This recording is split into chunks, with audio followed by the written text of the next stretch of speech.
Halo, halo, apa kabar? Ya, kembali berjumpa dengan saya, Hersy Gunarif dan Bung Rocky Gerung. Bung Rocky, masih kita lanjutkan soal Nasdem, Anies, dan Jokowi. Tapi saya kira kita agak perluas sedikit berkaitan dengan posisi koalisi Persatuan untuk Perubahan. Saya kira mungkin dalam situasi semacam ini semakin solid ya, dan pasti tidak menutup kemungkinan Pak Surya Paloh itu sudah berkomunikasi dengan Pak SBY ya kalau dalam soal-soal semacam ini ya, dan juga partner yang lain lah dengan PKS gitu, sehingga sikapnya seperti itu. Itu langsung bisa dipastikan. Kan ini courtesy call di antara tiga partai itu pasti berlangsung. Kan nggak mungkin isu yang diterpakan pada Surya Paloh tidak berimpact pada SBY maupun pada teman-teman di PKS. Jadi saya membayangkan bahwa Surya Paloh juga dapat dukungan moral atau dukungan moral minimal dari sikap SBY yang dari awal menganggap semua utusan istana yang ingin membujuk SBY supaya bergabung aja dengan cara-cara istana itu ditolak. Kan Erlangga tidak berhasil, Caimin tidak berhasil membujuk-bujuk AHY itu. Jadi itu juga jadi latar belakang moral bagi Surya Paloh untuk menganggap ya udah melawan aja kan. Kan nggak mungkin SBY misalnya menganggap udah Surya Paloh nggak usah ngelawan atau PKS bilang nggak usah ngelawan. Itu dua partai itu kehilangan momentum juga akhirnya kan. Kan Demokrat dan PKS udah berhasil menaikkan elektabilitas dengan prinsip bahwa kalau Anies di depan mereka akan konsisten. Jadi itu intinya tuh. Nah, saya anggap bahwa udah terjadi pembicaraan antara minimal Surya Paloh dan Pak SBY itu yang dua-duanya adalah senior. Oke, oke. Kalau kayak gitu, kira-kira peran apa seperti apa yang dimainkan oleh Pak SBY dalam situasi semacam ini? Kan waktu itu Pak SBY pernah, yang awal sekali sebenarnya kita backup Anies Baswedan itu kan ketika Pak SBY bilang akan turun gunung, gitu ya. Ini kan situasi udah betul-betul serius. Apakah kemudian Pak SBY betul-betul akan turun gunung sekarang? Saya kira Pak SBY udah pasang ransel, tinggal turun aja tuh. Oke. Dan ini kan satu paket dengan kejengkelan Demokrat terhadap usaha istana untuk ambil alih partai itu kan. Dan kasusnya kan masih ada di Mahkamah Agung. Jadi ini juga akan berimpact bahwa hakim-hakim Mahkamah Agung akan lihat lebih jernih bahwa keadaan situasi dalam Partai Demokrat disebabkan oleh sinyal dari Jokowi untuk mempreteli partai itu. Jadi sama juga problemnya. Jadi variabel politik juga pasti akan jadi latar belakang untuk Hakim Mahkamah Agung supaya lebih fair melihatnya bahwa memang ada upaya sistematik istana untuk membatalkan partai-partai yang mendukung Anies. Gampangnya begitu tuh.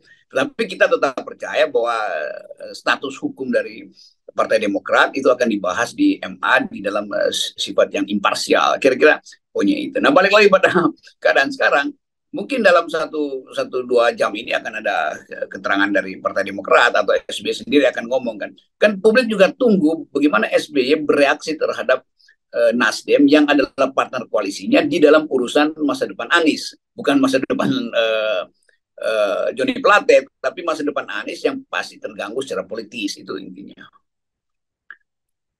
Ini ini kalau sama seperti kita bicara kemarin soal Nasdem ya, kalau ini Demokrat juga bisa mengkapitalisasi ini, kita nggak akan kaget loh kalau Nasdem dan Demokrat itu nanti akan dapat banyak sekali, akan menang banyak juga dalam situasi semacam ini. Iya, saya melihat potensi Demokrat untuk nambah elektabilitas justru dengan mengucapkan sesuatu yang membuat publik percaya bahwa Demokrat juga jujur dalam politik, tidak akan terganggu oleh eh, tekanan-tekanan sprindik atau tekanan-tekanan kasus itu. Dan itu yang sudah dibuktikan selama ini kan bahwa bahkan SBY tetap teguh kendati Demokrat diancam-ancam oleh Muldoko kan itu intinya kan. Jadi sikap SBY untuk turun gunung saya kira dia konsisten dan itu juga yang diharapkan dari teman-teman PKS supaya ada paket baru bahwa politik nggak harus berbaik-baik lah kan politik yang sopan-sopanan itu kan artinya kemunafikan tuh. Jadi itu yang kita tunggu bahwa politik memang harus ada sikap.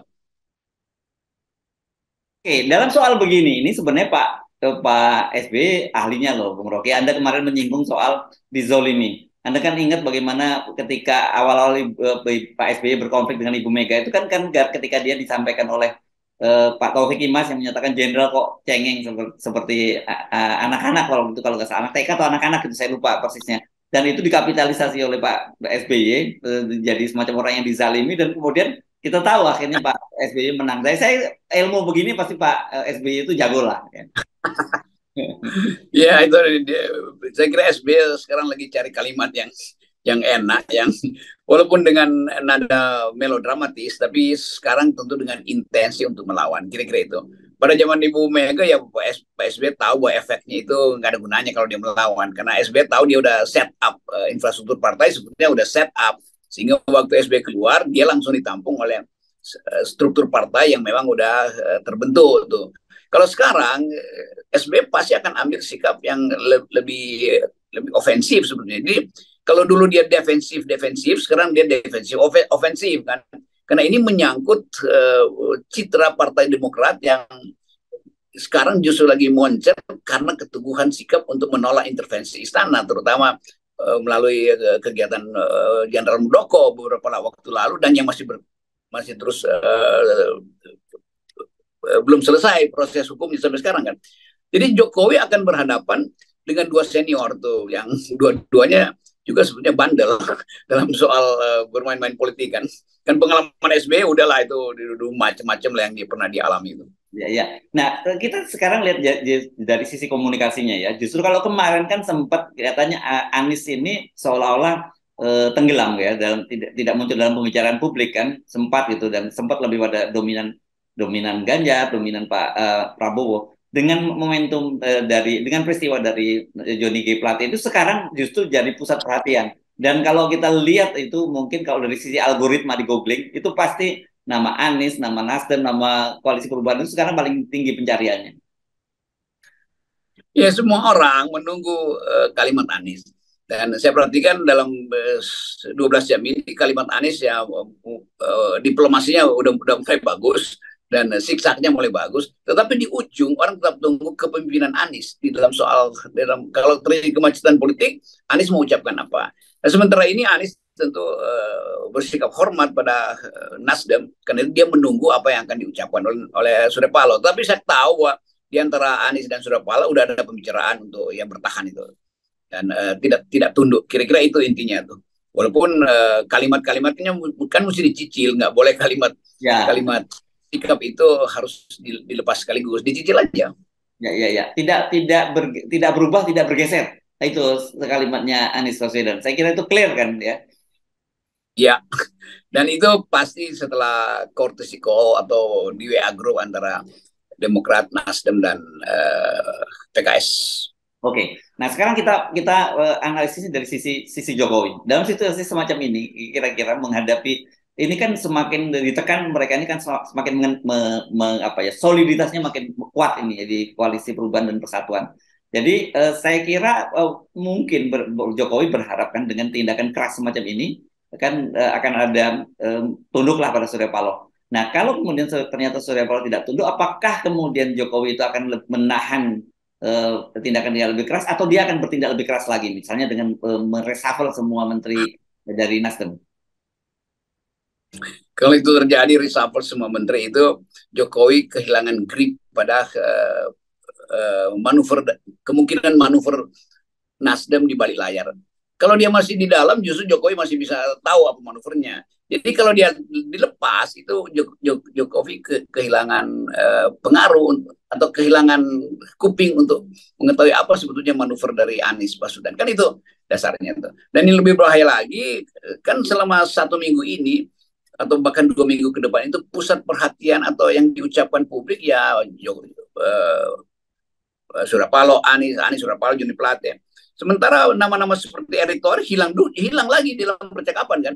Bayangin Erick Thohir harusnya udah dielulukan karena Indonesia menang kemarin di Thailand gitu. Sekarang nggak ada namanya karena tiba-tiba diganti dengan Johnny Plate. Jadi itu juga pengaruh tuh bahwa Erick Thohir kehilangan mention karena mentionnya pindah pada Anies dan Surya Paloh. Padahal mention itu perlu loh. Ya. Itu manajemen isu itu sebenarnya. Jadi keadaan kita tergantung pada isu dadakan itu, dan itu pentingnya kita baca politik Indonesia dengan menunggu isu dadakannya apa itu yang udah dipersiapkan panjang lebar bertahun-tahun oleh Jokowi, yaitu mengasuh Ganjar. Isu dadakannya Jokowi terbirit-birit untuk menghadiri deklarasi Ganjar oleh Ibu Mega kan itu intinya begitu tuh. Dan politik kita memang nggak ada pola. Jadi udah yang terjadi dengan Joni Plate, blessing in disguise, Anies akhirnya muncul lagi sebagai nama kan. Dan orang akan tunggu, setiap hari orang akan tunggu Anies di mana, minta statement kecil kan.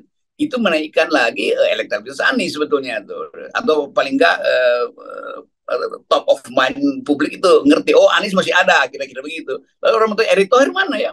Erick Thohir masih kasak kusuk tapi nggak diberitain karena headline-nya kan nggak mungkin dua tuh. Headline sekarang adalah Joni Plate gitu. Dan ada pengakuan dari politisi PDIP itu dalam sebuah dialog, ya, dia menyatakan dia mengakui bahwa memang popularitas dari Pak Ganjar Pranowo itu masih kalah dibandingkan Anies Baswedan dengan Prabowo. Padahal kita tahu kan rumus elektabilitas itu kan popularitas, likeness, dan kemudian baru elektabilitas kan gitu ya. Tapi ini kan dengan pelan-pelan pun makin terbongkar dan orang juga paham kok kalau itu nggak usah diucapkan oleh teman-teman PDI bahwa Pak Prabowo sama Anies Baswedan pasti popularitasnya jauh lebih tinggi dibandingkan Ganjar Pranowo.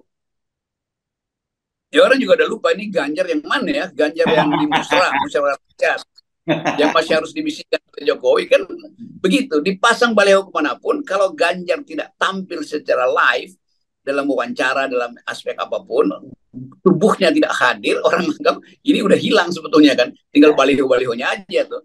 Kan tetap popularitas itu datang karena narasi mana, bukan narasi dari relawannya, tapi dia sendiri mesti mengucapkan narasi. Nah kita mau tunggu misalnya Ganjar mau ngomong apa dalam kasus Joni Plate misalnya, Ganjar mau ngomong apa dalam komentar tentang Erdogan, itu akan dibalikkan. Itu salah satu kandidatnya justru mundur karena video-video porno, Anda mau komentar apa? Jadi Ganjar kehilangan momentum untuk mengucapkan sesuatu. Atau memang dia nggak punya sesuatu yang dia mau ucapkan. Karena dia akhirnya jadi tawanan Megawati. Suruh tunggu aja. Nanti kalau saya kasih cawapresnya baru Anda boleh ngoceh-ngoceh kan. Jadi momentum Ganjar menunggu ini membuat moralnya jatuh. Dan itu pasti kalau survei sekarang Ganjar udah pasti mungkin tinggal 17 atau 15% tuh. Dari 20 yang dia diandalkan. Atau tinggal 1 digit mungkin Ganjar.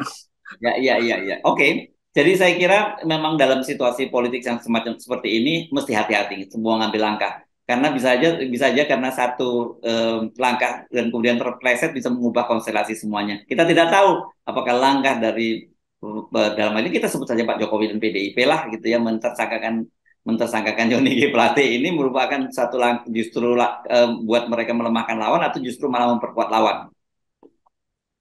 Ya kalau kita lihat sifat masyarakat Indonesia itu langsung dirumuskan. Loh kok begitu sih curang? Jokowi sama Mega lagi berkelahi. Tapi kalau urusan menggusur Anies lewat Joni Plate mereka bersama-sama tuh. Karena jaksa dianggap itu adalah proksinya Megawati itu. Dan jaksa adalah bawahannya Jokowi secara politis, secara struktural kenegaraan. Tapi secara politis jaksa adalah bawahannya Ibu Mega. Kira-kira begitu yang terbentuk di publik. Jadi dianggap Jokowi dan Mega bersekongkol untuk menghalangi Anies tampil dan itu publik akan protes dan protes itu terlihat di dalam elektabilitas Ganjar yang juga akan drop, termasuk juga swing voter yang saya kira sudah nambah swing voters karena menganggap loh kok begini politiknya. Maka semua orang menunggu, apalagi milenial menunggu aja tuh dia nggak mau kasih suara hari-hari ini. Yes, oke. Baik, buat kita sih asik-asik aja ya, Bung Rocky. Ini makin seru, semakin asik. Ya, dan lebih asik lagi kalau semua paham bahwa dari awal kita menginginkan presiden threshold 0 supaya tidak ada kasak kusuk. Yes, 0% Bung Rocky tetap. Yes.